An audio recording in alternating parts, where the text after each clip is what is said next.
Colleagues, we'll make a start to this Cabinet meeting. Start with apologies. Okay, Councillor Rawson. Councillor Skelton has been at the Fire and Rescue Conference, so she might get back, but I'm not expecting her.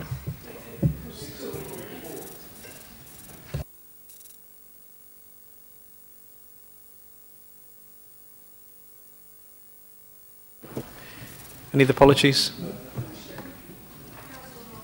Councillor Rawson, yes, thank you. Were you offering other apologies, Councillor Shanker? Sorry, I thought you were... No, I wasn't. Sorry, Councillor Van Wick. Right, you were looking over there. I thought you were going to give the other apologies. Okay. Late items. Okay. There are no petitions. For identification of urgent items to which calling will not apply. None. Declarations of interest, please. There are none. Okay, minutes of the meeting held on the 14th of February. Can somebody move those? Okay, can I approve them? Show of hands, please. Okay, thank you. Okay, first key decision is revision to the National Non-Domestic Rates Policy for the award of discretionary rate relief. That's over to Councillor Shanker.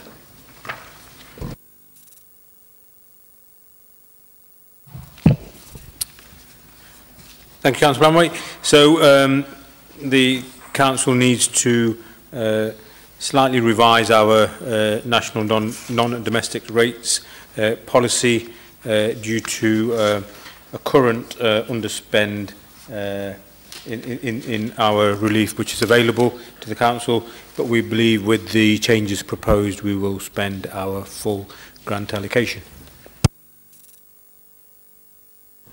Okay, questions, contributions from anyone? Okay. Cabinet to approve. Yes, we've got a scrutiny recommendation. Okay, that's just to note the report. Okay. Right, so Cabinet to approve the recommendations as highlighted in the report. Could I have a show of hands, please? Okay, thank you. Right. Okay, so 9 is the Infrastructure Programme Board Capital Programme 2018-19, and that's over to Councillor Afzal, please. Thank you.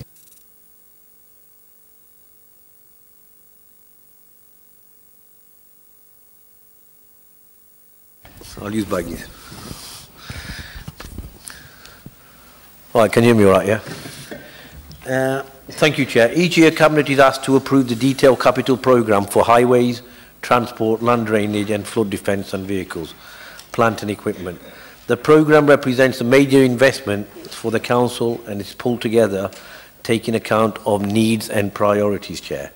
This year, the programme includes spend commitments totalling £42.4 million, with the exception of the single largest allocation of £25 million for the Council's contribution to the Sinfin Waste Treatment Facility. The remaining costs are covered through a mixture of grant funding and developer contribution.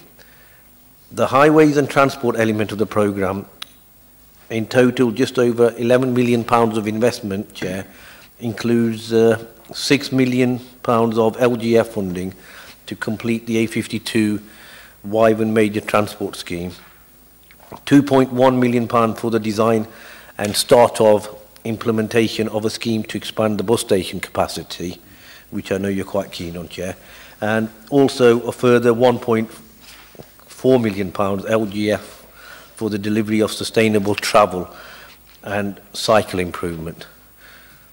Much of the remaining investment has been prioritised using an agreed asset management approach and is targeted to ensure that the right work is delivered based strictly on need. The exception to this are neighbourhood priorities. This year we have been able to include the top 2 priorities, Chair, for each of the wards, and these are identified at Appendix 2C. The Highways and Transport Programme also includes the allocation of £265,700 of Section 106 funding, where there has been flexibility about these contributions are spent. Ward members have been consulted, and many of the proposals also address neighbourhood priorities, Chair. These allocations are shown at Appendix 2B.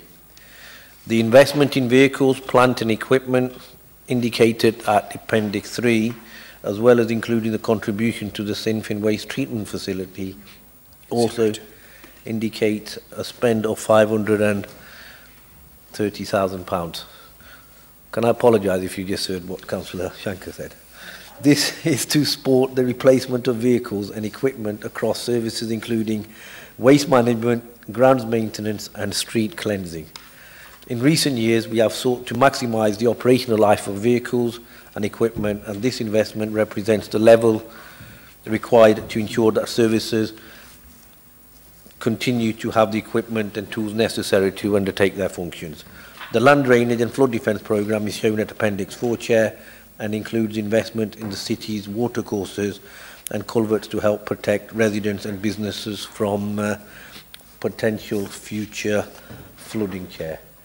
So I move the recommendations as printed at 2.1 to 2.5, Chair. Thank you.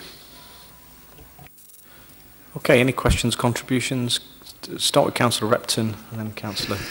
Yeah, thank you, Chair. Yeah, I'd like to draw attention, because it's the mention in this report about the Owl City Owl River, and it takes me back to 2014 when I was chairing a meeting of 100 very worried constituents in Chester Green about the threat to them and their homes from the imminent risk of flooding. I can also remember that same night ringing Chris Williamson, who was our MP at the time, who the following day raised this in the House with Sir George Young. And there started the trail, and within 4 years, we're now at a stage by June of this year, those very same people who were in that hall 4 years ago, who were worried about their houses being flooded, will now be able to sleep soundly in their beds. And I think that shows by this council, working with its elected members, what we can achieve, despite the financial pressures facing us. And so, I'd like to pay thanks to officers like Sarah Banks, the now retired Dave Powner, but the rest of the team, because I think it's been an incredibly complex and difficult process to actually go through, and I think they've handled themselves in the most professional way to get to where they are at the present time. So I think sometimes it's important to recognise some of the very good and complicated work that goes on in this city, led by ourselves. Thank you, Chair. Thank you. The element I wanted to bring up, and Owl City Owl River is actually a good example of that, because we've made a point of looking at the flooding issue alongside the development issue, alongside other improvements, so that we can maximise the total benefit for the minimum cost. And I just want to highlight that need within the whole of this area, because money is so tight. People may have seen that the Telegraph, this Derby Telegraph this morning, highlighted injuries to cyclists. So if we're going to minimise our risk to cyclists, we need to be having a different level of intervention for areas where there are lots of cyclists to where there are lots of cars. And in the same way as we do the difference between pedestrians and cars. And I don't think we do that yet, but I think it's something that would be useful for our officers to look at. And we've got investment going on here, which again, is being looked at in different areas, but we just need to make sure that we're doing that as effectively as possible. And I just want to highlight one as an example, which is the Vicknold Road drainage phase 1. We actually had a phase that happened last year. This current financial year did first stage of this, so this is maybe the second part of phase 1, I'm not sure. But the work that was done, hopefully, will be long term. But the area they chose to do first was an area which could have been turned into a bus lane. And if it was turned into a bus lane, the drainage would then have to have been redone because the curb line would have moved. So it's those sorts of things that we just need to make sure that we've spoken to all the people who might want to do some work in a particular area before we put our small amounts of money into a particular thing. But otherwise, I think really useful project, really useful report, and it gives our officers a lot of work to do. Okay, thank you, Councillor Kerr. Any other contributions, comments from anyone? Okay, so Cabinet to approve the recommendations set out in the report. Can I have a show of hands, please? Okay, that's approved. Thank you. Okay, agenda item number 10. Councillor Shanker, are you okay to introduce this report? Thank you. Thank you again, Chair. So this is a significant and exciting proposal to seek approval to enter into a collaboration agreement with the AMRC, the Advanced Manufacturing and Research Centre, and the LEP, with the aim of creating a major new research and development facility at Infinity Park, which will be owned by the council and run by the AMRC. The AMRC already exists in a major research and development park in Rotherham. I had the pleasure of going around there and having a look at that recently. This is really exciting for Derby to be a destination for research and development, given the industrial heritage and the major employment opportunities that exist here in Derby. So the report seeks to enter into that collaboration agreement, and there will be a report back to Cabinet with a full business case before we proceed. Okay, any contributions, comments from anyone? Okay, I've got a thumbs up from Councillor Kerr. That's... Yeah. Okay, yeah. But I was do you want me that's to? Yeah, it's a really good thing. No, that's made our day. That's, you know, Councillor Kerr's happy, we're all happy. Thank you. Okay, so we've got a recommendation from Scrutiny, and that is the Executive Scrutiny Board expressed full support for the proposals which open the Council up to new collaborations and partnerships. However, the Board also resolved to ask Council Cabinet to be minded to ensure that the iHub continues to be used for its intended purpose and occupants are encouraged to move into space at an appropriate time to maintain this. And I think we can accept that. That was a reasonable. Just want to thank you to our colleagues over in Scrutiny. Okay, so Cabinet approve the recommendations, including that recommendation from Overview Scrutiny. Can I show of hands, please? Okay, thank you. Okay, agenda item number 11, adoption of Move More Derby Physical Activity and Sports Strategy 2018-2023. And that's over to Councillor Raju, please. Thank you. Thank you, Chair. Apologies for my funky glasses. I've left my main ones in the office, so I'm going to read. Move More Derby is a physical activity and sports strategy for the city. The strategy provides a framework to increase participation in physical activity and sport and act as a lever for change to improving health, well-being and quality of life by supporting people to move more in Derby. We know that if physical activity and sport participation is increased, there are a number of significant health, social and economic benefits associated with this. The strategy has been designed to address the growing levels of inactivity across Derby. The primary aim of the strategy is to get people to move more, supporting those who are defined as inactive, doing less than 30 minutes of activity per week, to become active, and those who are already considered active doing more.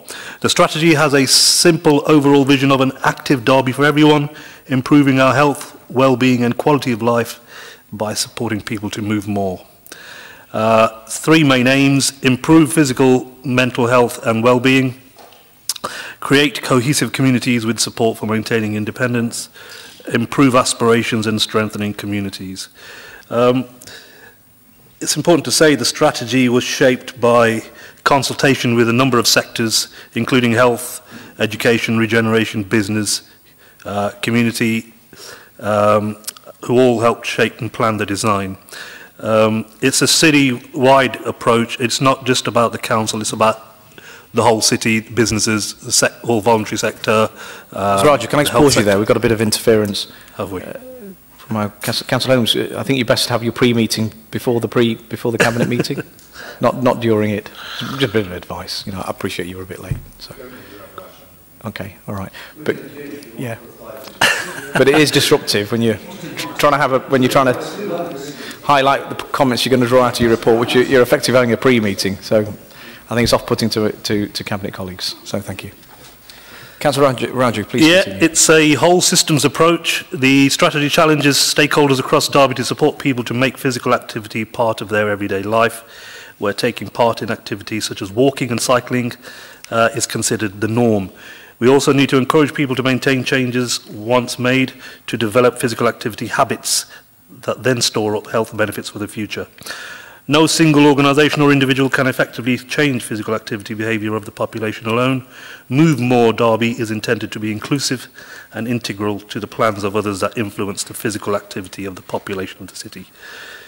It's important to note there is focus on implementing the strategy once it is adopted.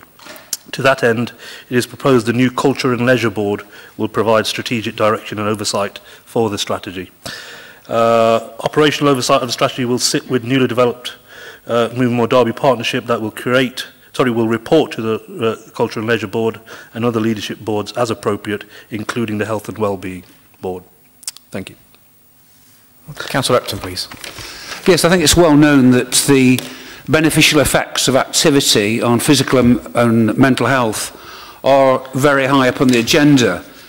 And it's also known that obesity levels in this city are higher than the national average. So I welcome this initiative, and I'm sure that with goodwill and the efforts that are going to be put in, as Councillor Amo has outlined, I'm sure we'll see the success that we all hope to see. We've simply got to get our young citizens off the couch and off the computer and into physical activities that I as a child used to engage in. I'm sure we all did. I know that sometimes the health and safety, it prevents you on climbing trees and doing some of the things that I used to do, which are now regarded as dangerous exercises. But we do need to get kids out in the fresh air and get involved, if not in sport, just simple activity, whether it's 30 minutes a day or an hour a day. But at the present time, with those levels of obesity, it's not going to do them and their families and their future children any good at all. So initiatives look at like this, I think we all, I'm sure, will welcome and encourage on. Thank you, Chair. That's not to say that everyone on a computer suffers from obesity, of course. You know, I mean, I used to spend a lot of time on the Commodore 64, and you wouldn't call me obese, would you? You know? All right, okay. Yeah, I just want to make sure we're clear on that. Okay, Councillor Kerr, please. This is another example of where we've got activity and outputs that where we have cross-departmental interests, and clearly there's been consultation put together on this. I was disappointed to hear that transport wasn't itemised there as one of the areas that consulted, because I know that Derby Cycling Group were concerned that the cycling elements of this they hadn't been consulted at an earlier stage in the development of the strategy. Now, they might have had that consultation towards the end, but it's also, we need to make sure that transport continues to be embedded within this alongside the air quality work, because getting people, as the introduction included, you know, it needs to be part of everyday life. And the easiest way to get something into everyday life is to do it as part of your work routine, which is often walking to school, or it's walking to work, or it's even just catching the bus when you've walked from home.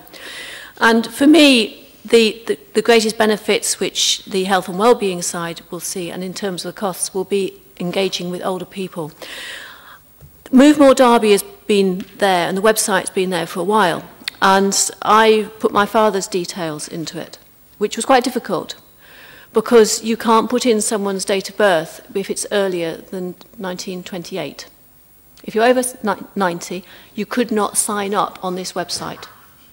So if that hasn't changed, then we need to change it, because this is a strategy, as it says in the introduction, for the whole population, including those over 90. It also didn't provide any activities for people over the age of 74. So again, we must make sure that we are getting the whole population included in this. And if that website changes haven't been done, hopefully that can be prioritised. And I was pleased to see the Appendix 2 when I got here. So, yeah, aspirations are brilliant. Let's hope we can deliver. So, Councillor Kerr, that's some really good points you make. That's good feedback. Just in terms of about the website, have you already passed that on, or are you just waiting for tonight? I have mentioned it to somebody, whether it's been acted on yet, because it wasn't within who did you mention that to? I mentioned it to Jonathan Hornblow. Okay. But it isn't his remit to actually look after the website. Let's get a response. Thank you, Councillor Kerr. Thank you, Councillor Kerr. We're lucky to have the officers here behind me, so we could probably answer those questions and queries right now. Sure. So two things there, Councillor. Number one, just around the website. So the website of Move More Derby, that's linked to a project that's led on by the University of Derby called Derby a City on the Move. And that project provided the foundation really to then start to develop the physical activity strategy around targeting inactive individuals. And Jono has fed that back. So Jonathan Hornblow has fed that back, and we've been back to the developer to actually get those amendments made. So I'll have to double check whether they have been made, but they are aware of it, so thank you for feeding that back. In terms of engagement and the transport element within that, there was significant engagement that took place in consultation with stakeholders in different sectors, of which the Active Travel Forum were part of that. Active Travel Forum members were also invited to the stakeholder engagement session as part of the consultation, and further there was the online consultation as well. And one of the things we wanted to be very clear with this strategy as well is to avoid duplication, both in terms of governance and frameworks, but also in terms of ensuring that it complements existing or proposed plans that are going to be coming into force as well. So with the Active Travel Forum, there's obviously then going to be a lead locally within the local cycling and walking investment plan. So actually what we want to make sure is that the physical activity strategy helps support and inform and dovetails into the local walking and cycling and walking investment plan that will be taking place in the city.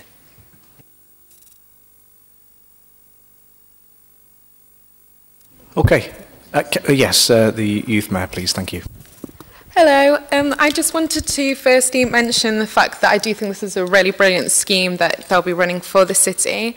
However, not that I have concerns, but just things that maybe I did want to raise is just the fact that there's been many different sporting-based schemes that have been sent to me over the years, and just for other young people that have been available to us, and many of which we've taken on board or people have been interested in when they first started, but it's not been something that people have really integrated into their everyday lives. And I think one thing is, I think young people know the benefits of being more active and being able to just understand your body and thinking about your general health and well-being. However, I think that there's always so many different factors that affect whether a young person would be interested in going to something like this. It has to be affordable, there has to be good advertisement for it, it has to be easy to get to, and I think a lot of the times different schemes don't think about all those different aspects, and it would just be difficult for a young person to integrate into their everyday lives. Because as much as I do understand why it would be beneficial, I know even me personally, if I could do even just a tiny bit more exercise than I currently do, I would love to just have that time, but there's always so many different aspects to my everyday life that may not be able to allow me to juggle that. And just education, if we're working with schools, I know schools are sometimes a bit difficult with the time that they have, and even with me having an hour every single week when we had that allocated to do some physical activity, I did really appreciate that, but really I didn't have any extra time out of that school day.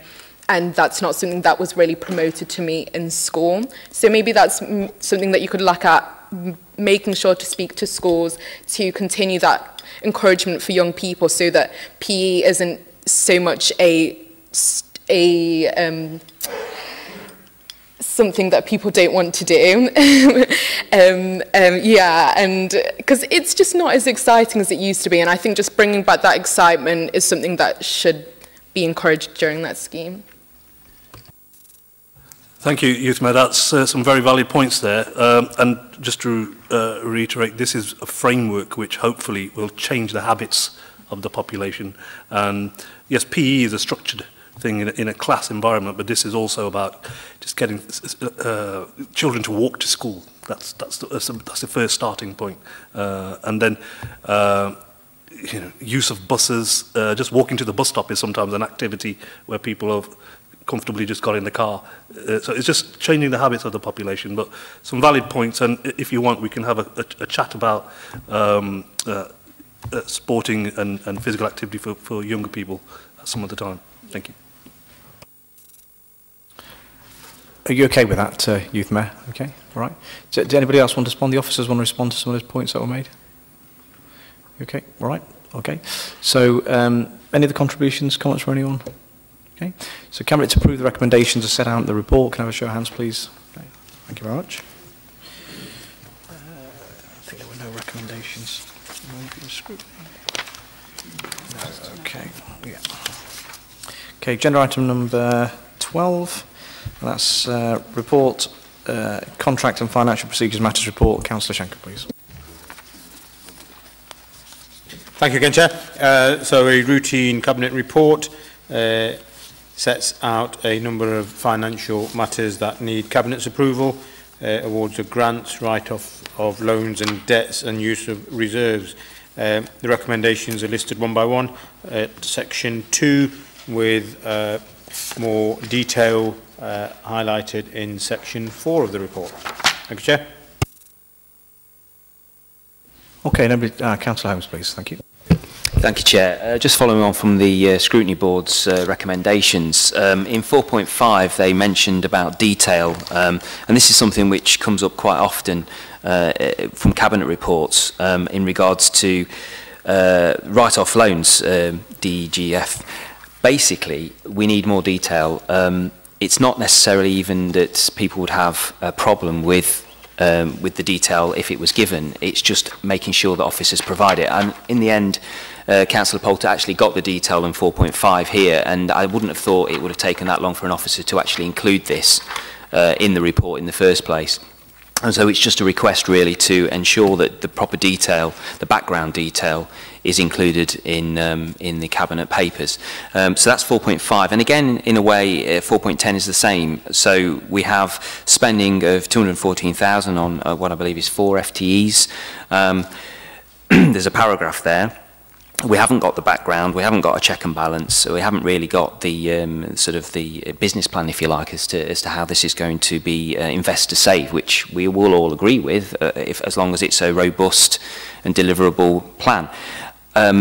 Just as an example, Chair, if you look at it, says approaches to a range of financial support functions needed to strengthen and enhance in order to overcome blah, blah, blah. Well, you know, what functions? We haven't got the detail there. And then the other sentence is the LAS, LCS, Liquid Logic IT solution and finance solution contract. Again, what is that? A background on that would have been very useful for the Scrutiny Board to actually understand it. A little bit more detail, I think, in when they're spending it, of this level involved. I think that's what the Scrutiny Board has been asking for, and it's not the first time. You know, and I think we need to have a little bit more detail in the reports. I think generally a fair point, and we'll seek to do that as much as we can. Just got to get the balance right between spending officer time and writing very lengthy reports with all the level of detail. And I just remind all members, whether it's Cabinet members, members of the opposition, or some of our own frontline councillors, you know, these reports are published well in advance of this meeting. If any members got any questions or queries, the officer corps is always available and willing to answer those questions, and a number of officers do, for that very reason, attend the exec scrutiny meeting to provide that level of detail. It's impossible to provide all that detail in every report on every issue.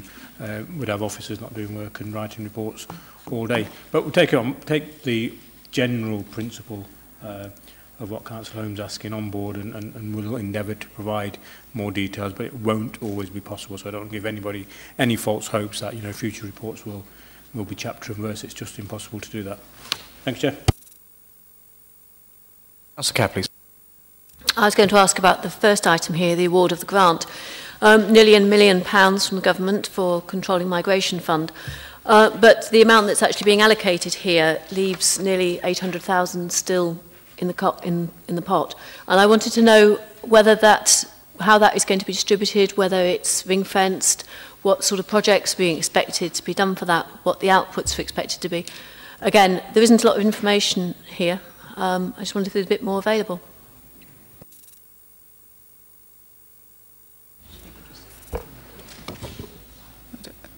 I don't know, Councillor Assal, do you want... I think probably it'd be appropriate to have a separate briefing, Lucy, to take you through the detail of what's in the Migration Fund. Some of it has, I think, already been allocated through earlier Cabinet reports as well. So, but I think an officer briefing would be helpful to go through the detail.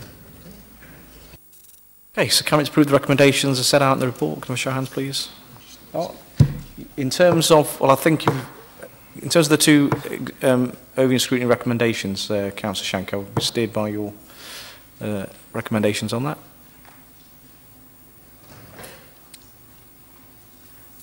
Yeah, I think they're both fine.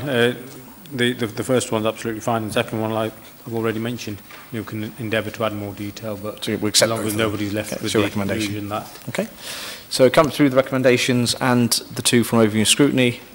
Okay, show of hands, please. Okay, thank you. Next agenda item is update and partnership arrangements, and I'll let the Chief Exec, Christine Durant, take us through that.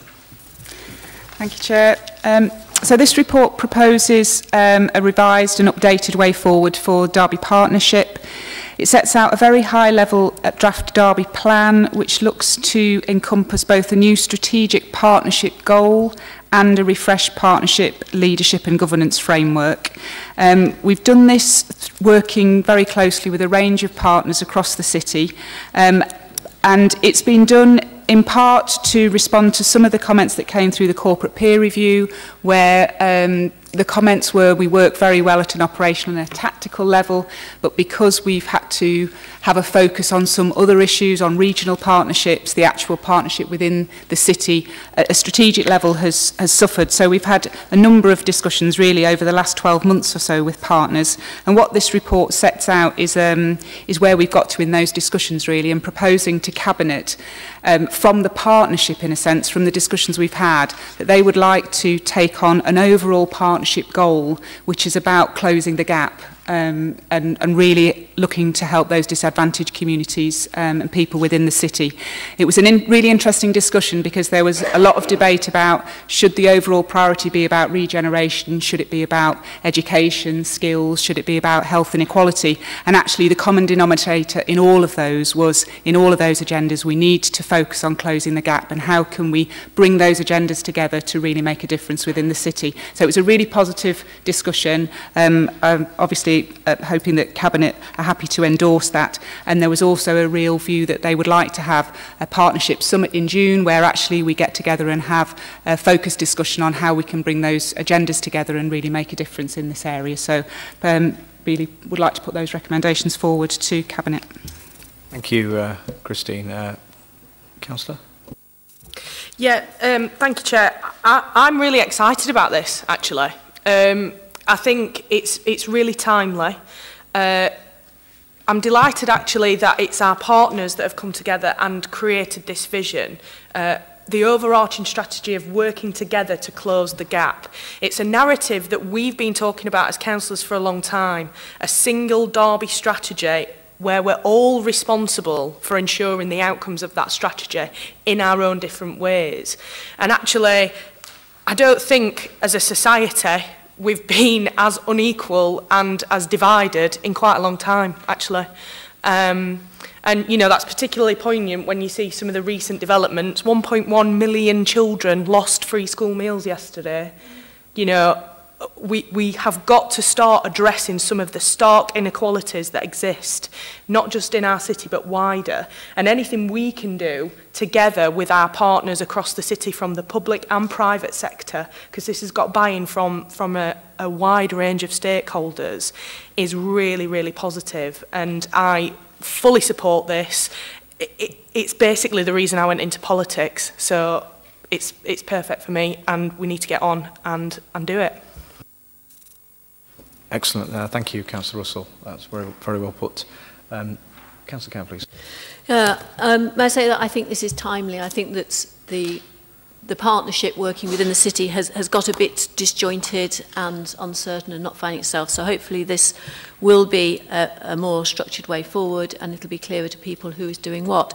I think it's disappointing, particularly as it's sort of part of it has stemmed from the corporate peer review, that it hasn't been more inclusive with the opposition parties as part of the development process of this. You know, across-party working is something that was being highlighted in that peer review, and this would have been an example of where some high-level working across parties could have been included. And in terms of 1.6 in the summary, it talks about an event in June and that we can create thinking and learning space. I hope that that we can be a much more inclusive we than the development of the plan so far. Appendix 2 in the plan, I had 3 points that I would have highlighted in this, which, if there'd been a sort of consultation point earlier on. One is, I think there needs a little bit of explanation as to why we're talking about a 15-year vision to 2030, when we've only got 12 and a bit years to go, well, 11 and a bit years. The priority outcomes, I can understand a desire for no more than 5 bullet points, but rolling housing, supporting job creation and regenerating the city as the 5th one seems a bit contrived. And I think I'd have taken the job creation to be with enabling individuals and the communities to be involved in the housing and the regeneration. So you may have the same points, but I think I'd have expressed them separately. And simple one, in working together, closing the gap. We've talked in the introduction about the gaps. Putting a simple S on the end there would expand the understanding that the gap is not a singular, but is in a number of different areas. Small points, but it's the sort of thing that working together might have highlighted sooner.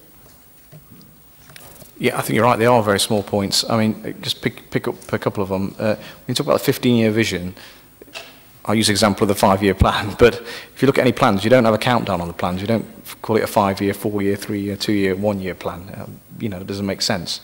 So it's just a sense that actually this is part of a long-term plan. You know, everybody knows the start and the end date of it, and that's clear. Your point about cross-party and working, the City Council is one partner of many as part of this, closing the gap. You know, we're all equal partners, and that's why obviously Christine Durant was there to represent the City Council. Where we come in as members is actually to get involved as a partner through the work we do on City Council. That's through review and scrutiny, the policies that we work to. So, you know, our partners through, you know, this partnership arrangement will be able to hopefully set some clear priorities with objectives, and then each of the partners go away and then add their contribution to it. I'm proud to say, obviously, one of our partners is here, which is obviously the Derby Telegraph. The editor, Steve Hall, was one of those partners. So, you know, it's not for us to be able to kind of, you know, to be able to overturn, you know, the partners have met, this is what they've chosen, and I make that point.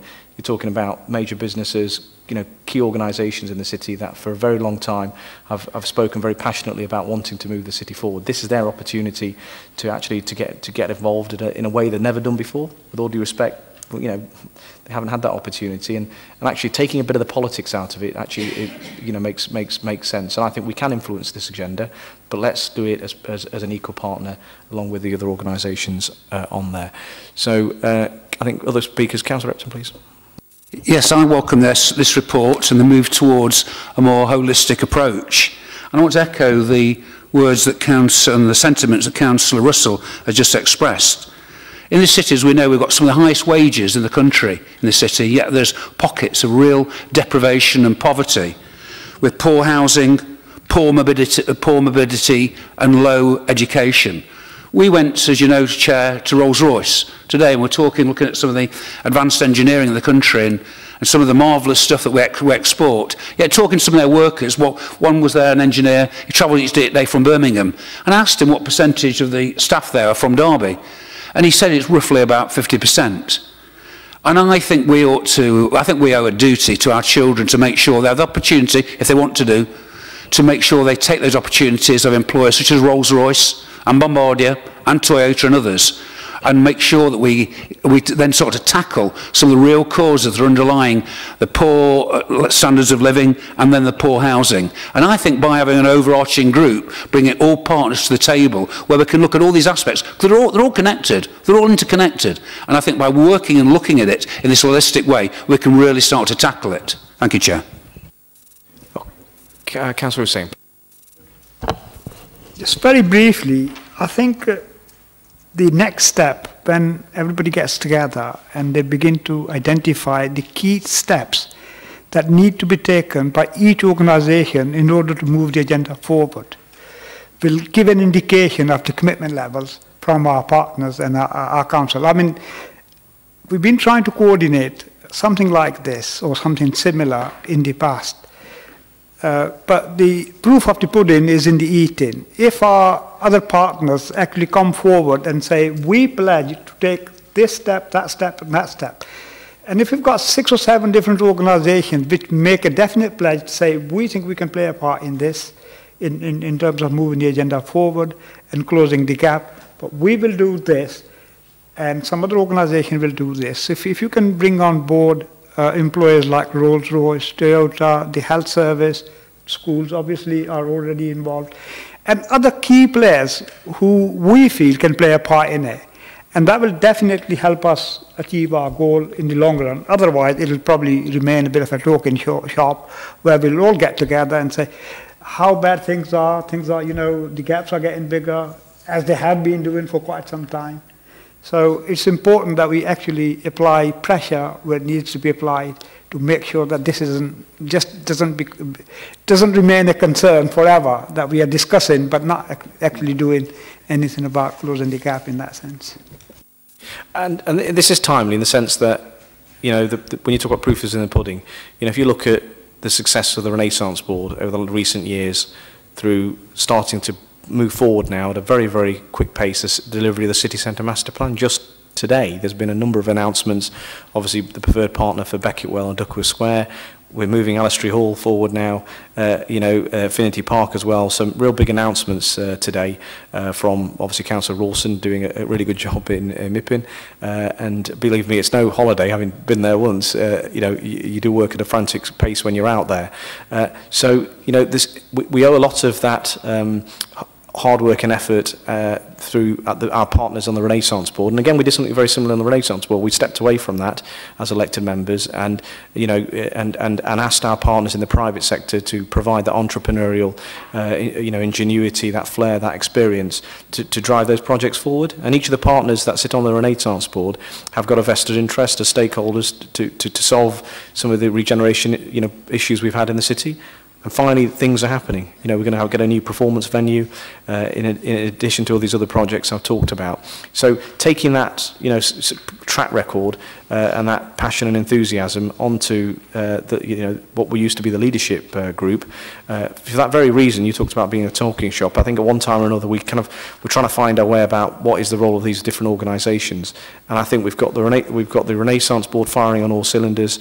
You know, look at the success of the Metro Board. That's starting to do some really good quality work in terms of, you know, getting the 2 cities operating as a metro area to enhance the offer to Derby and Nottingham residents. And now, together with this, we are now actually saying we've got all these fantastic projects and a great vision for the financial prosperity of the city, but it's actually making sure we don't leave people behind. And that's the danger, really, when you push in that direction. You know, you do create those that have and those that don't have not, unfortunately. And so this is about making sure we keep an eye on the ball and we create. And I think the word's been used, a whole of city approach, and that's very much about that. Do you want to say something on that, Christina? Because I know you've been involved in that. It's this kind of whole city, whole economy approach.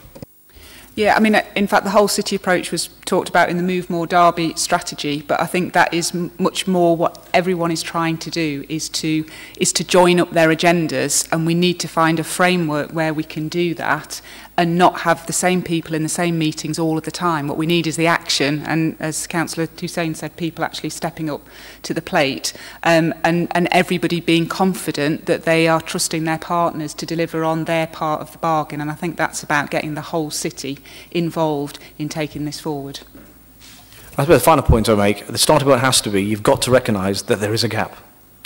If you don't believe there is a gap, then actually it's a failed endeavour altogether. Sadly, there are people that, people entitled to their opinion that don't believe there is a gap and everything's fine and everything's hunky-dory. And there should be no intervention required. I like to think, on the whole, people's eyes are open. They can see the poverty and the decline and the deprivation. We see it. I see it, sadly, when I go out and, some of the communities I do as an elected member. I do see that diversity. And we should not accept it. We should never be a society that accepts the fact that children are starting a school day on an empty stomach. But we have been for too long. And in many places in the country, obviously in the world as we know, but we can only deal with what we've got in front of us, in our own city that's been happening. And that is an absolute tragedy. And as Councillor Russell has very eloquently put, has been sadly getting worse. That's not politics, that's actual statistics. You've got all sorts of stakeholders. I mean, I think the Archbishop of Canterbury regularly talks about this. So, faith groups, very powerful people. And this is all about saying that those in responsible positions, I call it those in the suits, because my dad always used to say, when you grow up, you must wear a suit and a tie, because he was a manual person, that was aspirational for him. But it was a sense that actually those in suits and ties that have the power, then have the power to change people's lives. And we've got to be able to make sure that on this journey of success and prosperity, we do take our responsibility and make sure we can lift that bar. But the starting point has to be, you've got to actually buy into it in the first place. You've got to open your eyes and see that. I can't understand for a minute why people can't see that. I challenge anybody to be able to go to a child and say, well, why can't they have the school books they desperately need? Why can't they have a nice learning environment at home? Because obviously, the housing conditions that they're living in are just simply not up to standard. And that's why through our 50 pledges, we're creating this sense that actually it's something for everybody. It is about regeneration. It's also about providing breakfast clubs so that those kids, and I'm very proud. I know Councillor Russell's been our lead on that. That's starting to. I've been to events now where they've been promoting that initiative to me. So I'm quite impressed really, because it shows you how it's taken on a momentum. But I think getting our partners involved now, addressing this closing the gap, I think will complete that picture for us. Okay. All right. So is anybody? I know it's a really passionate agenda for all of us. So does anybody else want to say anything on this? Yes. Would you like to introduce yourself as well, please, if that's all right? I'm Frederick Almeida, Youth Mayor-elect. Youth Mayor-elect. Absolutely. Please. Yes.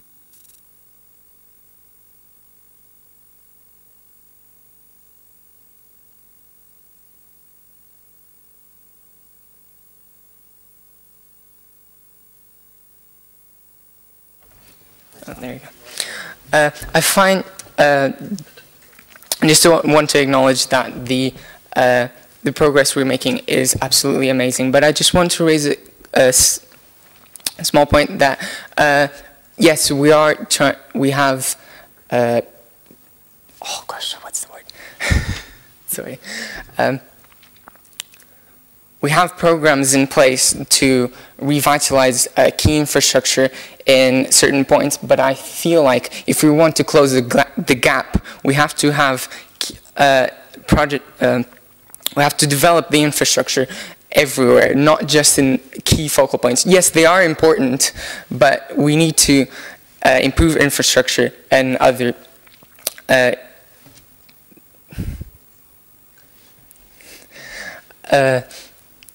sorry, quite nervous. Thank you. So, we have to improve the infrastructure and education everywhere, not just in the city center and what's the other park? Oh, Infinity Park. Yeah. So, yeah, just wanted to raise that. Thank you. I agree with you absolutely. That's why we make a point, especially as elected members, when I'm out at events. I mean, I was at Infinity Park opening it, and one of the points I made was talking exactly that. That this is about the success of Infinity Park is also about making sure that our communities, our poorer deprived communities, can benefit the wealth that obviously projects like Infinity Park can create. And that should always be the forefront of our mind. So I think you're absolutely right there. And what I would also say, I think you make some excellent points there, and to develop those further, you know, if yourself and our current youth mayor want to sit down with Christine, who's our representative on this group, you know, I'm sure Christine would welcome that. Yeah. So if you want to make contact with Christine, I'm sure Christine will provide you a briefing, and then you can get together, have a, you know, a more detailed conversation. Okay, but thank you for your contribution. We look forward to working with you, elect mayor. So okay, thank you for coming.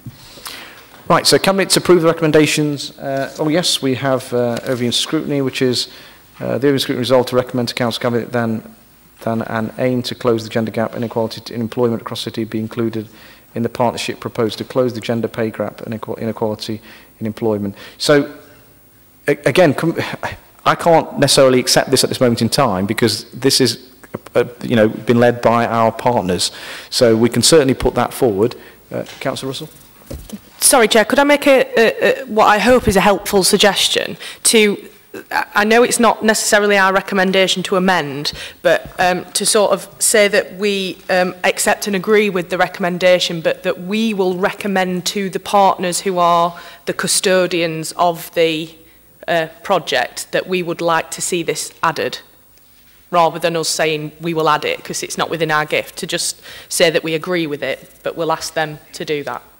I think we put it forward for consideration, not to be added, but to, I see your point. Yeah, so yeah, for consideration. Is that okay, Christine? So yeah, Christine will make those representations for us. Okay. So Cabinet to approve the recommendations as set out in the report. Okay, thank you very much. And the last item is review of Derby winners, Derby City Council school improvement strategy. Councillor Russell, please. Yeah, closing the gap perfectly leads on to the review of our Derby winners strategy. School improvement locally, along with many other local authorities, has changed quite dramatically in recent years. We have obviously got a very disjointed and fragmented education system now. Following the introduction of academies and free schools, it doesn't give one central oversight to all schools in a particular area anymore, which we used to have with the Education Authority. To be honest, I could probably refresh this strategy and bring it to Cabinet every month with the changes that happen in terms of education. Obviously, there's been the recent introduction as Derby being an opportunity area, and that's added into the winner strategy to reflect that. But ultimately, the overarching vision of the Derby winners strategy is to have the heart of it encapsulated by the young person. We as a local authority have got to be the advocates now for children and young people, and that will take different forms. In the schools that we are responsible for, that will obviously be collaboration, partnership working, challenge where appropriate to ensure that young people are getting the very best. And similarly, we will have a similar role in those schools that aren't local authority schools, whether they be academies or free schools. But as you know, Chair, we are not in a position to challenge in those schools. We don't have the authority to request changes are made in those schools in the same way that we do. And obviously, we have to be aware that the Regional Schools Commissioner has responsibility for those schools as well. And that's it. Guys, I've told them off, so I'm going to tell you as well for talking. No. Sorry, yeah. Councillor Russell. Yeah. Yeah, cross-party working. So obviously the RSC for each area is responsible for a massive amount of schools. And in the past, we have written to our previous RSC to tackle what we thought was underperformance in some of our academy schools. I'm sorry to say, with very little or no response at all in some cases. So this is a refresh of the strategy. I will be bringing another refresh, I'm sure, in the coming months to demonstrate that actually what we need to be doing now is be the champion of children and young people. That is our goal, that is our aim, to make sure that they can get the very best education that this city can provide, in an aim to close the gap, give them the skills that they need to get into the jobs market, and contribute to an ever-growing economy. And just to pick up what Councillor Repton said, just to clarify, we were as a cabinet, we went to Rolls-Royce today. So as part of our relationship with our companies, we've already been to the nuclear site before Christmas, and now we've completed by going to the aerospace campus. And we had a really fantastic tour. And that was the first time I think we've all been to that type of tour. And what really impressed me was I just thought to myself, if young people could see what we were seeing, especially the kind of young people in the communities that we represent, what a fantastic experience. It will get them thinking. And I think there's too many of our young people that just don't know what goes on. You know, it was a different world, wasn't it? You know, to think that you know, we talk about it, you know, Rolls-Royce, but actually to go there and experience, you know, the machinery, the individuals, the people that actually, you know, making these, you know, products. And one of the things we found really impressive was each of the areas that were producing focused on a particular aircraft. They had the pictures on the walls, because obviously they're working on individual components often. It was just to give them the sense that actually this is what you're working towards. This is the component. This component you're going to build is going to produce that, just to inspire the workforce. And I thought, actually, just imagine the effect on a young child, you know, to be able to see that. And I think that's part of the issue we've got. And when we talk about closing the gap, what I would like to see is more of a connection, a relationship between schools and our local businesses. You know, not necessarily businesses just going out to visit the schools, but actually taking more young people on that journey that we saw today. Now, it's too late for us. I thought, wouldn't it be great for me to work for Rolls-Royce? You know, yeah, my career's over, I'm afraid. So, you know, but actually, the time to influence young people to produce their future engineers. You know, getting more of our local young people. You know, why shouldn't kids from Allington be the future engineers? You know, out there. I mean, a lot of these technicians that we met today are from very similar backgrounds. Might not be from Derby, but actually it shows you actually they could also be from our city as well, and learning from that expertise. So I think we've got a real you know, ambition to get more young people connected to these. Now, whether it's through more away days, I mean, I went on a away day, my brother works at Rolls-Royce, and I had, again, another brilliant experience. How families were taken on a tour, you know, with their kids, so that, you know, fathers and mothers could say, look, this is where I work, and, you know, a brilliant, real eye-opener. So one of the challenges we've set to the designers of the swimming pool is, you know, the swimming pool is a fantastic opportunity to get kids from poor, you know, from communities of Simfin, Bolton, Allington, along to the swimming pool, but actually very few know that actually what goes on behind the tree line, and actually creating that connection. And that's why we made a point of consulting Rolls-Royce about the designs. It's in keeping with the vision around the aerospace campus. So we've tasked our officers to create an experience in the pool that actually, you know, celebrates a relationship with companies like Rolls-Royce, and in fact Rolls-Royce is next door, but to create a journey for them. So actually they will start to ask those thought-provoking questions. I know it sounds very ambitious, and I've got some ideas which Christine's nodding, you know, when I get on my high horse about something, you know, so I've shared some of those ideas, and I know that Claire Davenport's working on something there. Whether it's just, you know, young people while they're waiting to go for a swim, or before they get to learn information and perhaps book themselves into a tour around Rolls-Royce. Obviously we'll need a buy-in from Rolls-Royce to do that. Clearly a big challenge, because as we saw today, you know, it's a real big challenge having school kids coming through that, because obviously you don't want to disrupt the working environment. But there must be a way through more open days, particularly more open days, to get young people to see, you know, what goes on at Rolls-Royce, goes on at Toyota, goes on at Bombardier. So we know it's proven that when young people get that image at such a young age, they then go away from that and they talk about it, they think about it, they write about it, they ask questions on it, and then that creates the space in their thinking, their imagination, to say, actually, that's a job I can do. And that's all you need, that one little spark to shape somebody's future. And I think that is what's lacking on a real grand scale, and that's what I'd really like for us to do more of when it comes to closing the gap. It's a big challenge, I know that, because you know, but that's what we're here for. We as leaders are here to take that leap of faith.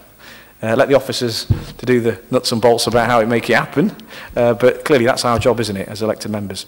So, any other questions on this particular report? Okay. Yeah, Youth Mayor, please, and then Councillor Kerr. Well, what I have to say is just kind of more of a comment in general. One thing that I do find that frustrates me is this lack of consistency of opportunities given to young people around the city.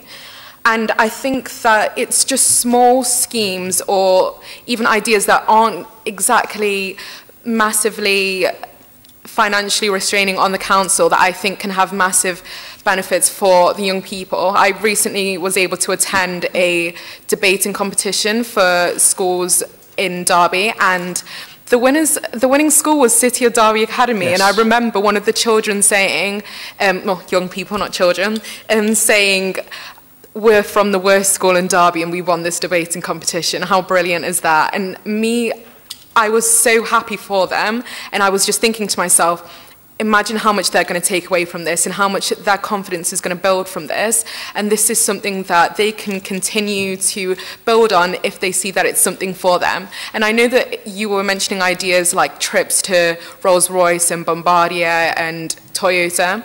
I think I'm quite fortunate that I've been able to go to a school where I've been able to be presented with these trips. And although I've realised maybe engineering in that area is not personally for me, I've been able to find other opportunities that have been able to allow me to go into an area of work that has inspired me. My school was able to present us with the opportunity to go to the cathedral and take part in a Parliament Week idea, and from that I was able to get a trip to the Houses of Parliament, and this was fully funded, and it was something that I know that I would never have been able to do for myself and afford for myself to be able to go on that trip down and meet lots of different members. And it was something that inspired me, and I know that I will be able to take that opportunity away with me for the rest of my life. And I think that that's one key part for lots of young people.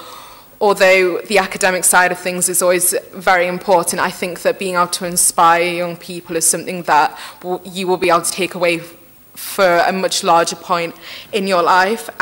So that's just something that I would encourage for the council to maybe just be pushing with businesses. It's not necessarily always that we need funding. Sometimes we just need someone to stand up in front of young people and just be able to tell their experiences. Excellent, excellent feedback. That's Councillor Kerr, please. Don't give up. People, the trend now is for people to change career partway through life. So there's still hope. You can go back to university and become an engineer, or you can go through an apprenticeship. You can do it. But you don't just have to think of Rolls-Royce as being that. And in terms of the swimming pool, the engineering and the controls behind the swimming pool would also be something that would be really exciting for people to see. So rather than hiding away all the pumps or the controls or the health and safety of the water controls, why don't we bring those out? Why don't we make that something that is visible for people to see? And so that you know that there is the control that happens behind the swimming pool. We could do the same thing with the turbine that's down here. Somebody said to me, you know, that turbine's not working.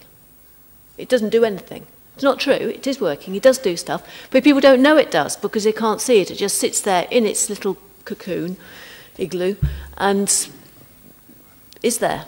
We could be doing a lot more to share and show what is happening in loads of other areas of life, not just what Rolls-Royce are doing.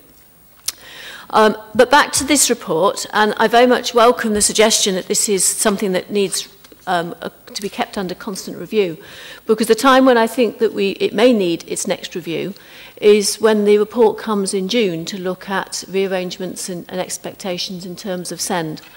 Because if we are moving more, if young people are more likely to be remaining in the mainstream, I think we should be pulling up some opportunities here for specific training of mainstream schools in all the different aspects of SEND, which our special schools are so brilliant at doing at the moment, and looking at the opportunities for our special schools to be training the mainstream. And I think that should be reflected in a review of this document once that decision is taken in June, assuming that is the decision that is taken. Over to Councillor Holmes, please. Just a quick question, Chair, if I may. Obviously, overarching this is safeguarding, obviously very important. Could I ask on the spot checks, how often are they carried out? And are the spot checks going to be increased as part of this strategy, or are they going to remain the same?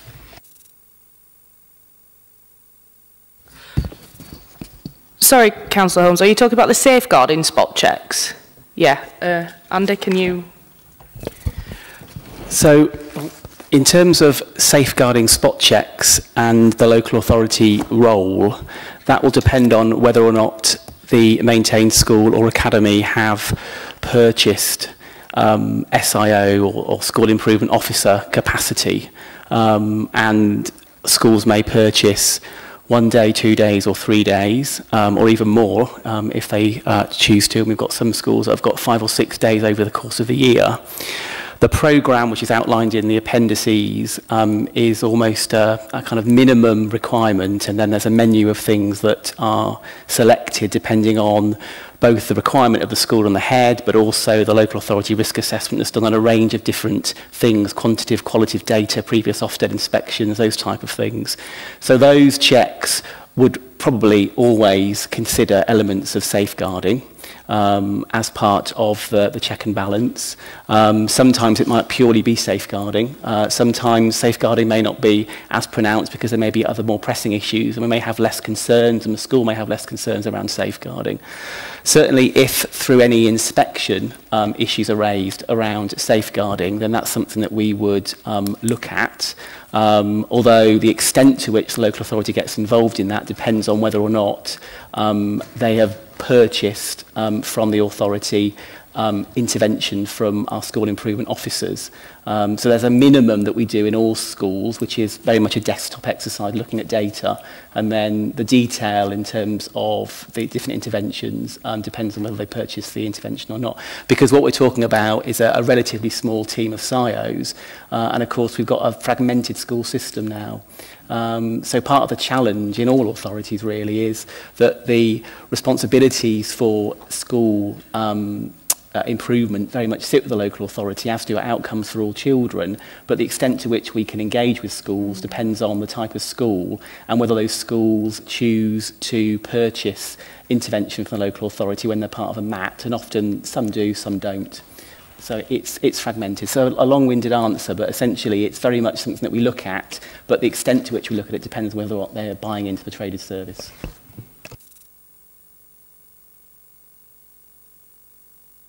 So Cabinet to approve the recommendations set out in the report. Show of hands, please. Okay, thank you very much. Thank you for your attendance.